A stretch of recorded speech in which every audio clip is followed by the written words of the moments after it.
Burl York was 11 when World War II broke out. During a German bombing raid, she lost her most precious possession, a Bible.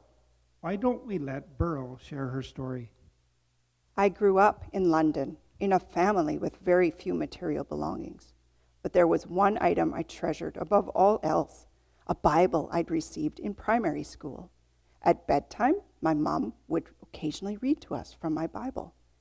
When World War II was declared, I happened to be staying with my sisters at a Christian convalescence home in Bournemouth, recovering from a significant illness. What was meant to be a 2-week stay turned into a 4.5-year residence. The farther from London, the better, was the idea, to protect us children from the continual bombing. The only possessions I had brought with me were a few clothes and my treasured black soft leather Bible. Then one weekend, there was a bombing raid on the south coast, and the school I was attending was hit. Fortunately, no one in the school was hurt, but everything was destroyed, and my Bible was lost in the ruins. I remembered a story I had heard from a missionary about a young girl who lost her mother's ring in a hayfield. After praying, the ring was miraculously found. This story encouraged me to believe that Jesus could help me too. And so I prayed, asking God for my Bible to be returned. Sometime later, I was asked to memorize 40 Bible verses for a test. I passed with flying colors, and the matron rewarded me with a new Bible. It was almost exactly like the one I had lost. I was overjoyed. I thought that God had answered my prayer through the matron's generosity and her gift to me.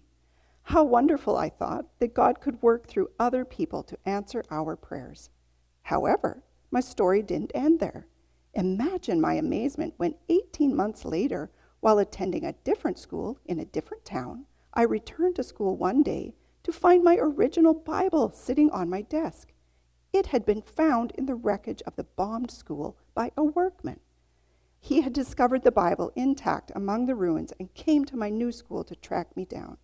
I was so thrilled to think that God was able to care for me in this way. I learned at this young age that God always hears our prayers and thoughts. That answer to prayer has always remained with me. In my 91 years, I have continued to reflect on how God has always spoken to me, especially through reading his living words in the Bible and through talking with him in prayer.